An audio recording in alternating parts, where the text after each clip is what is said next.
Buenos días, bienvenidos a la segunda unidad de la asignatura de Estadística 1.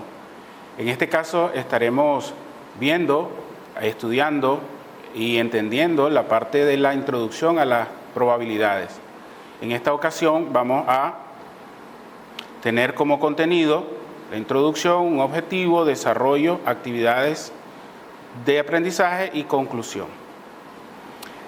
En esta unidad estudiaremos los fundamentos esenciales de las probabilidades y vamos a tratar de englobar lo que corresponde, la lógica entrelazada con los misterios del azar, es decir, la suerte con que nosotros entendemos las probabilidades. Como objetivo tendríamos identificar de manera precisa los sucesos en el espacio muestral que corresponde a eso y calcular las probabilidades asociadas a los mismos. Primero necesitamos entender en qué consiste la teoría de probabilidades. Hay pueden haber muchos conceptos, pero en este caso tengo dos, en donde se dice que la teoría de las probabilidades es una rama fundamental de la estadística que estudia la incertidumbre y el azar, lo que nosotros comúnmente le llamamos la suerte. Abarca desde los conceptos básicos hasta la aplicación avanzada en diversos campos como la economía, las ciencias de la computación, etc. También la probabilidad es una medida numérica de la posibilidad de que ocurra un evento. Solo el hecho de tener la palabra probabilidad, muchas veces la utilizamos de manera indiscriminada o indistintamente sin pensar en la connotación que ésta puede tener.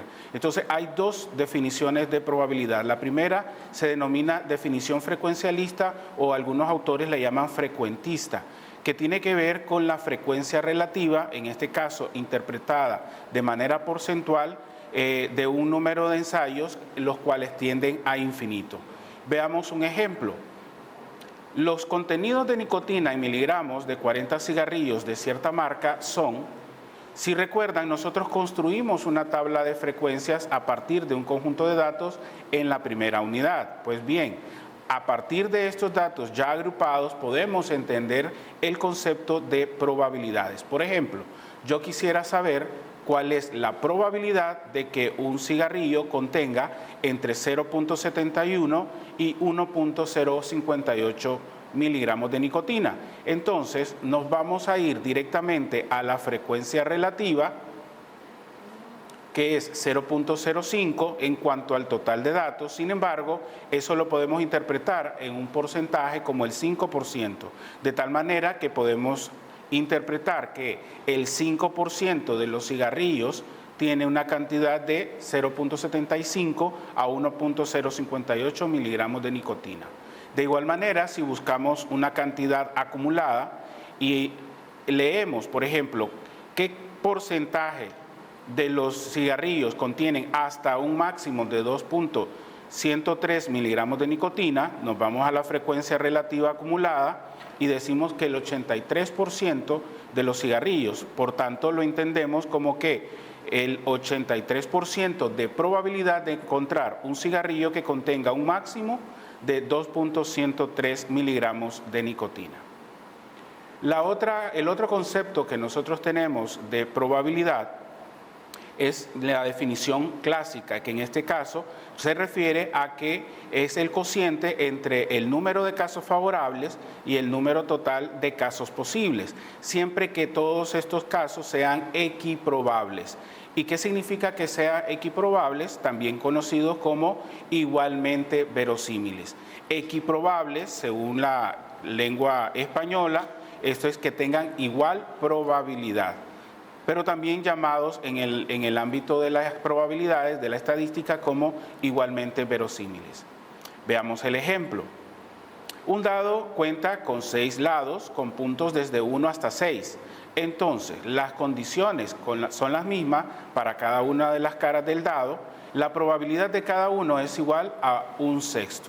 Entonces, todas las caras del dado tienen la misma probabilidad de ocurrencia, por tanto, son equiprobables. Entonces, son las dos definiciones que tenemos de probabilidad.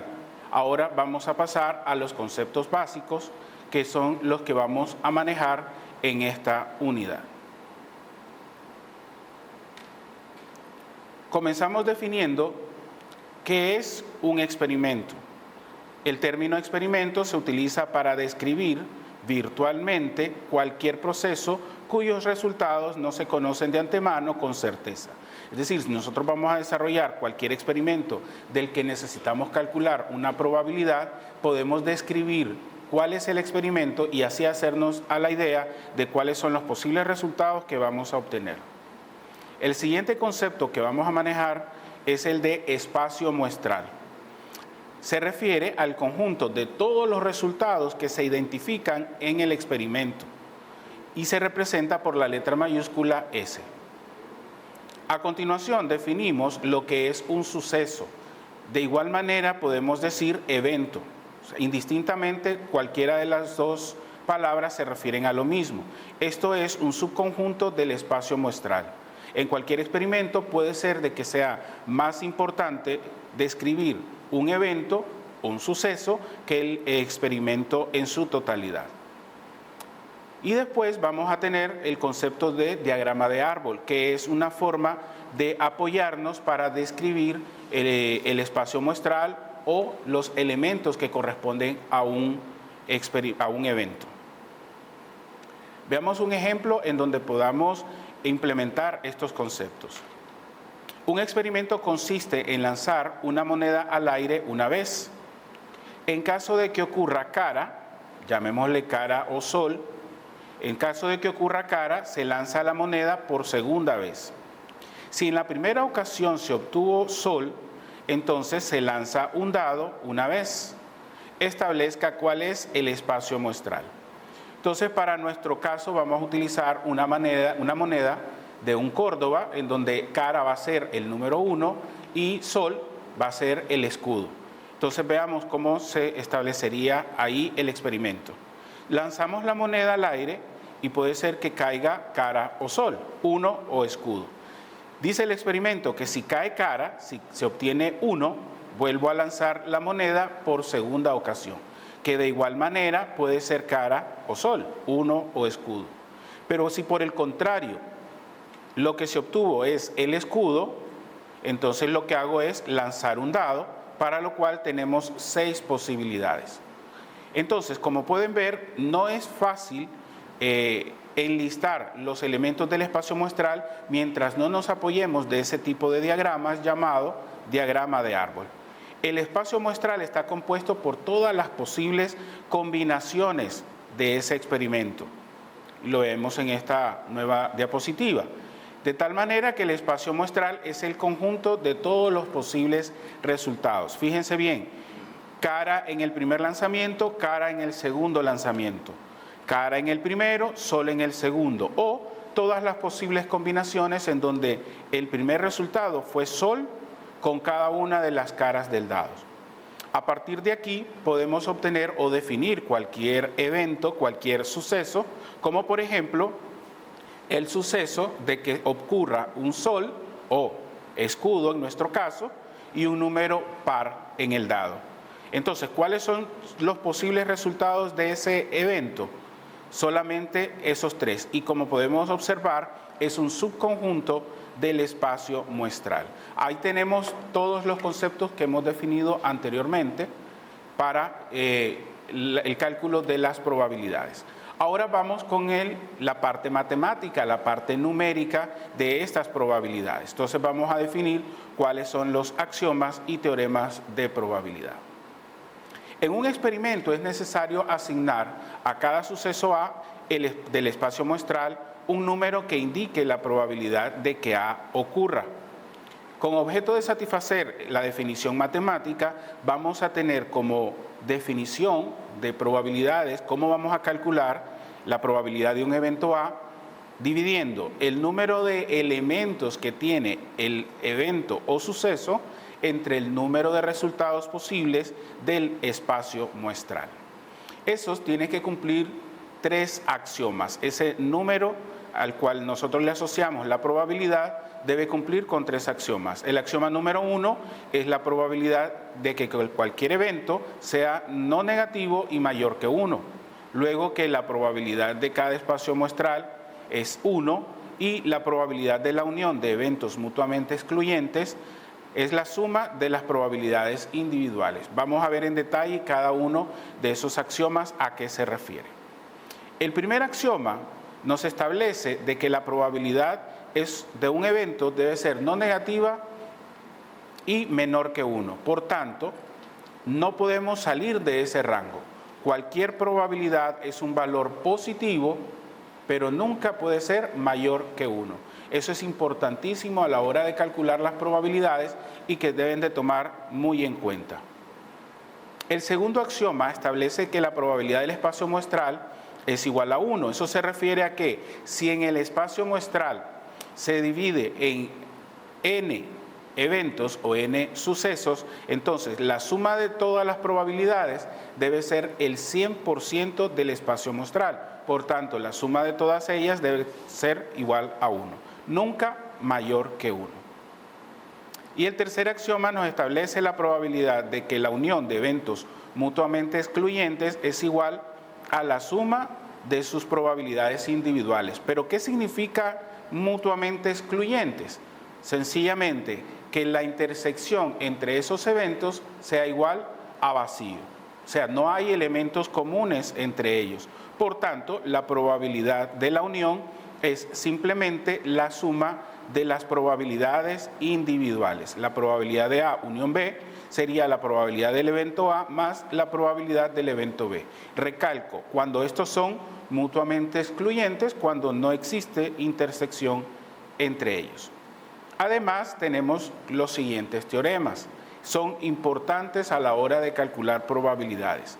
El teorema número 1 establece que para dos eventos cualesquiera A y B, se cumple que la probabilidad de la unión de A y B es la probabilidad de A más la probabilidad de B menos la probabilidad de A intersección B. ¿En qué se diferencia este teorema con el axioma número 3? En que la intersección de estos dos eventos es distinto de vacío. En pocas palabras, que sí existen elementos comunes entre ambos eventos. Por tanto, la intersección es distinto de vacío. El teorema número 2, si A es un evento cualquiera de un experimento, entonces la probabilidad de A complemento, se lee aquí, probabilidad de A complemento es igual a 1 menos la probabilidad de A. Esto no es más que el complemento del evento A. En palabras, el complemento de un evento A es aquello que está en el espacio muestral, pero que no se encuentra en el evento A. El teorema número 3 establece que si tenemos tres eventos cualesquiera, entonces se cumple que la probabilidad de la unión de tres eventos sería a como se lee ahí, la suma de las probabilidades individuales y se le restan las probabilidades de la intersección entre cada uno de esos eventos. Con todos estos axiomas y teoremas podemos ver algunos ejemplos que tenemos para poderlos aplicar y sea de mayor entendimiento para ustedes. Ejemplo número 1. Una mezcla que contiene dulces tiene 6 mentas, 4 chicles y 3 chocolates. Si una persona realiza una selección al azar de uno de ellos, encuentre la probabilidad de obtener una menta, inciso B, un chicle o un chocolate. Entonces vemos que aquí hay tres tipos de caramelos. Hay caramelos de mentas, hay chicles y hay chocolates, pero solamente nos piden la probabilidad de encontrar uno de ellos. Entonces, lo primero que hay que hacer en cada uno de los experimentos es nombrar los eventos o sucesos. En este caso puede ser cualquier letra mayúscula y yo le asigné M a que se obtenga una menta, H de seleccionar un chicle o C de seleccionar un chocolate. Para cada uno de ellos tengo las cantidades precisas. El número de mentas son 6, el número de chicles son 4 y el número de chocolates 3. En total, el espacio muestral se compone de 13 caramelos o 13 dulces. En el inciso A, la probabilidad de obtener una menta no es más que seguir la regla del cálculo de probabilidades, que sería el número de mentas entre el total de caramelos que tiene el recipiente. Por tanto, la probabilidad es 0.4615. A la hora de hacer una interpretación, podemos leer este valor porcentualmente, es decir, que hay un 46.15% de probabilidad de encontrar una menta de esa mezcla de caramelos. Por otro lado, en el inciso B nos piden obtener o seleccionar un chicle o un chocolate. En este caso, los eventos son mutuamente excluyentes por el hecho de que o es chicle o es chocolate. Por tanto, la intersección de ellos es el conjunto vacío. Entonces, para calcular la probabilidad de la unión, o un chicle o un chocolate, sería la probabilidad de obtener un chicle más la probabilidad de obtener un chocolate. Cada uno dividido entre el tamaño del espacio muestral y resulta ser 7 de 13. En todo caso, hay un 53.85 de probabilidad de que se obtenga un chicle o un chocolate al seleccionar un caramelo. Veamos el ejemplo número 2.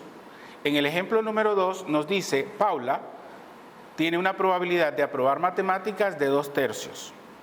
Eso lo pueden dividir 2 entre 3 y multiplicar por 100 para hacer una interpretación. Y que apruebe inglés es 4/9. Si la probabilidad de que apruebe ambos cursos es 1/4, ¿cuál es la probabilidad de que apruebe al menos uno de los cursos? Si se fijan, aquí nos da la probabilidad de que apruebe ambos cursos. Por tanto, resulta que los eventos tienen algo en común. Por tanto, no son mutuamente excluyentes. La intersección es distinto de vacío. Entonces, vamos a ver. Dice que los eventos definidos aquí, Paula aprueba matemáticas, es el evento M, y el evento I, que Paula apruebe inglés. La probabilidad que apruebe matemáticas, 2/3. La probabilidad que apruebe inglés es 4/9. Y en este caso existe una intersección. Es la probabilidad de que apruebe ambas asignaturas simultáneamente. Y eso es 1/4. De tal manera que tenemos que la probabilidad que apruebe matemáticas o inglés es la probabilidad de que apruebe matemáticas más la probabilidad de que apruebe inglés menos la probabilidad de su intersección. Al final se obtiene una probabilidad de 0.8611.